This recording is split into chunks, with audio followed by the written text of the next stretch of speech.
මං මේ ගේට්ටුවත් වහගෙන දොරත් වහගෙන යන්නේ කුස්සියට.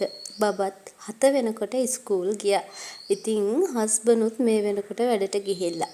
මං අද උදේම නැගිටලා බබාව ඉස්කෝල් දාලා මුළු ගෙදරම හොඳට අස්පස් කළා. ඉතින් දැන් මම මේ හදන්නේ උදේ කෑම එක කන්න. දැන් නම් 9:00 විතර ඇති. හොඳටම බඩගිනි. උයාගත්ත කෑම ටික කවුරුත් නැති වෙලාවේ සුපුරුදු පුටුවටම වෙලා ඉඳගෙන මෙන්න මේ විදිහට කාලා හොඳ වතුර එකකුත් බිව්වා. ඉතින් මේ බලන්නකෝ කාඹරංග ගහේ කාඹරංග පිරීලා හැදිලා. මම මේ ලෑස්ති වෙන්නේ බිස්කට් ටිකක් හදන්න. ඒකට අවශ්‍ය කරන බිත්තරයි, ඇස්ට්‍රයි, සීනි ටික මේ විදිහට හොඳට කවලම් කරගත්තා.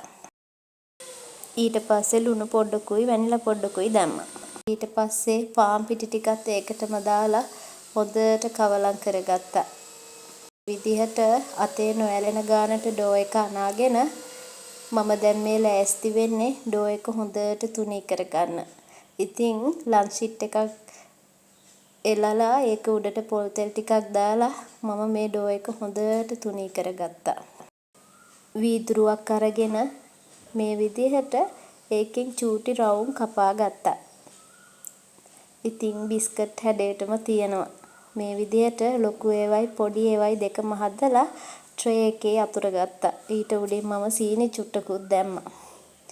දැන් මම මේ හදන්නේ කප් කේක් ටික. කප් කේක් ටික අද මම හදන්නේ බ්ලෙන්ඩර් එකේ.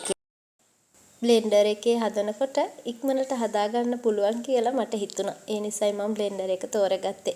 ඉතින් බිත්තර දෙකයි, ඇස්ටා ග්‍රෑම් 150යි, සීනි ග්‍රෑම් 150යි දාලා හොඳට බ්ලෙන්ඩර් කරගත්තා. මෙන්න මේ විදිහට විනාඩි 5ක් විතර හොඳට බ්ලෙන්ඩර් කරගෙන ඊට පස්සේ මම ඒකට දාගන්නවා පාන් පිටි ටික. පාන් පිටි ග්‍රෑම් 150.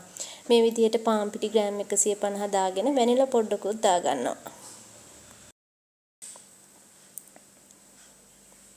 මේ විදිහට වැනිලා ටිකක් දාලා හොඳට බ්ලෙන්ඩර් කරගන්නවා.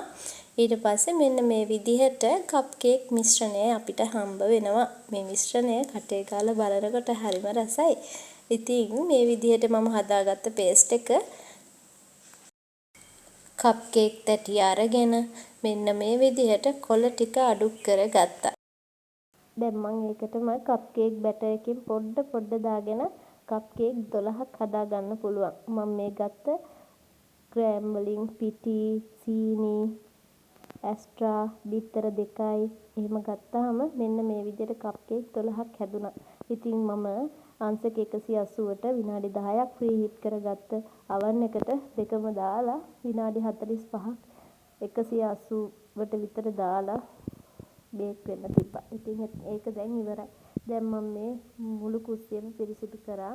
ඊට පස්සේ ඉතින් මේ දෙන්නගේ හුරතරෙත් පොඩ්ඩක් බලන් හිටියා.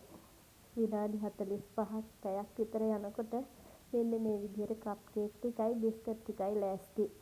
ඉතින් මාව අහන් හිටියටයි බලන් හිටියටයි ගොඩාක් ස්තුතියි.